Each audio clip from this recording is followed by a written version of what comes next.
طبعا زينة، انت القعده دي بتفكرك بايه؟ القعده الثلاثي ده بيفكرك بايه؟ بيفكرني ب 6 سنين او 7 سنين اللي فاتوا. 7 سنين. 7 سنين. كان ممكن تقعدي القعده دي من 7 سنين.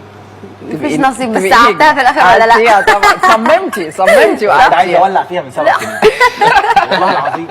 فاكر اخر يوم؟ للناس اللي يعني اللي ما تعرفش، زينة كان المفروض هي اللي كانت هتعمل مذكرات مراهقه، فجت اتبنى الديكور وكل حاجه، وبعد كده اتعلمت، قعدت 3 اشهر تتعلم، طلعت عينيها. واتبنى الديكور ورايحين نصور يوم السبت، الكلام ده يوم الاربعاء او الخميس، وجت زينة مدام ايناس رحت لها المكتب قالت لي زينة اعتذرت، كنت انا سبت شغلي بقى وكل حاجه. اعمل ايه؟ ولا انك تعمليه قرطاس يعني. لا مفيش حاجه طبعا. احمد زميلي يعني، وانا اعرف احمد من زمان يعني. اشاعات؟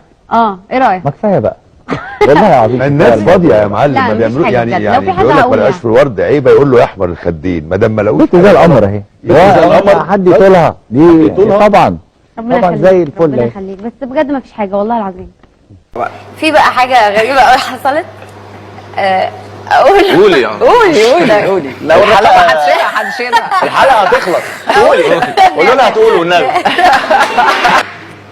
احنا كنا بنعمل مشهد انا واحمد ومغني، فقاعدين انا قاعده في وش احمد على كنبه ومغني قاعد جنبه، فالمفروض ان انا مقربه منه شويه وبكلمه. طبعا انا عارفه احمد من زمان يعني، وعادي يعني ما بتعملش حاجه عادي. يعني مهما يسبل مفيش يعني ما فايده يعني. بتعمليش يعني لا قصدي انه عينيه يعني احمد وكده يعني. احمد بتاعنا.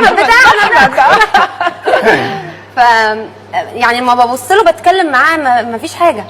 ففي نور دكتور محسن احمد كان عامله لعينيه عشان هيعمل حاجه فلاش باك على حاجه، فمنور عينيه. فببص له يعني كل شويه اجي اقول له شوف بقى يا ابني، واعمل كده والكلام ما فيش طبعا. البيه ما شاء الله ما شاء الله يعني ما فيش خشب ما شاء الله، عينيه متنوره بشكل. ده ربك بقى. ده ربك بقى.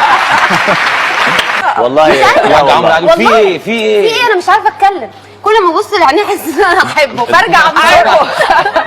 بقول لك رايحه رحله، والله طالعه رحله بجد. فاعمل كده وارجع تاني بسرعه، فخرجت بقى من البتاع قلت لهم لحظه واحده يا جماعه، وانا ماشيه قابلت الدكتور محسن قال لي ايه رايك في الاضاءه؟ قلت له انا جايبني ورا غير الاضاءه بتاعتك. والله